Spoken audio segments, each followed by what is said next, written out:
We all know there's two types of people in this world.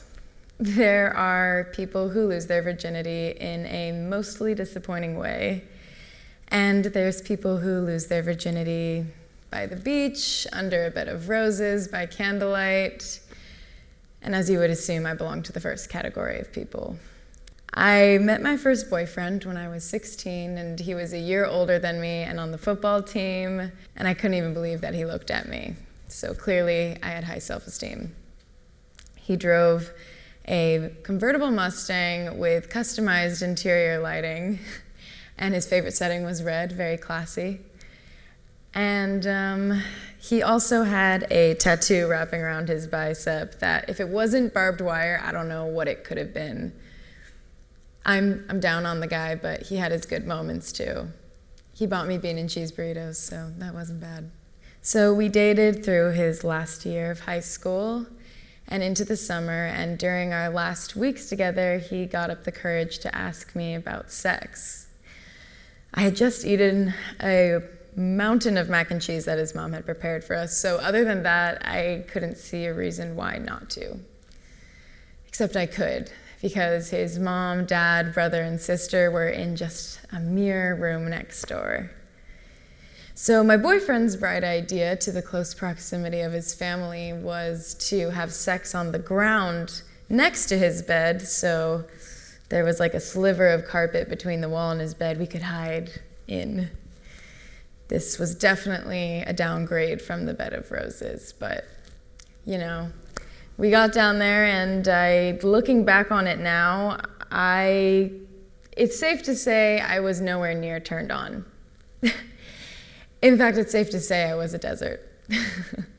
So my boyfriend began to use soap and water from the bathroom as lube. PSA, soap and water is not lube, so please do not do that. He began to voice his frustrations, saying, "Chill, calm down, just relax." To which I responded, "Believe it or not, I've never done this before." So as soon as it all happened, it was over. And then we crawled back onto the bed. And my boyfriend left the room to use the bathroom. And as soon as he left, a wave of regret washed over me. And I felt like I wanted to cry. So when he walked back in the room, I asked him to tell me something happy in an effort not to cry. He looked at me and he said, "Shit, you want me to say I love you because I took your virginity." I rushed downstairs and grabbed my stuff to leave and got in my car, and as soon as I got in my car, I started crying, and I drove home and I didn't know what to do.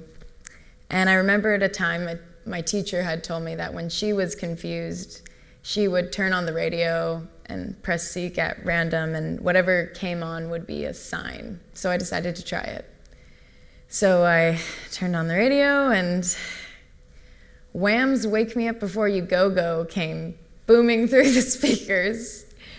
I don't know if you're familiar, but wake me up before you go, leave me hanging on like a yo-yo. Whenever I hear that song, it still reminds me of that magic moment. So this is normally where I end my 2 cents. But as I've been telling this story more and more, the responses have been more varied. And I think it's because it's a little disappointing, isn't it? And the reason why it's disappointing isn't just the fact that I have terrible taste in men, but it's also the fact that society has built losing our virginity into our social upbringing by labeling it a rite of passage. Virginity is a social construct used to perpetuate our need to define the world around us and those who live in it.